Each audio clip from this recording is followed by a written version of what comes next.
氯化铵受热分解。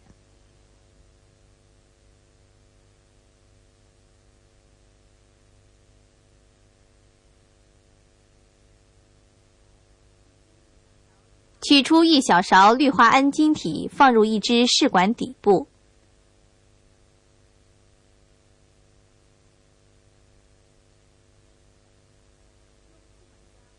用试管夹夹住试管，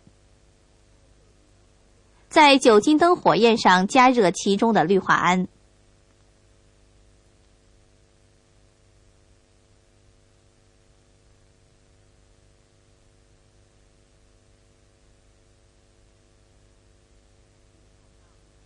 可以看到，试管底部的氯化铵晶体逐级减少，试管上端附着在试管壁上的白色固体越来越多。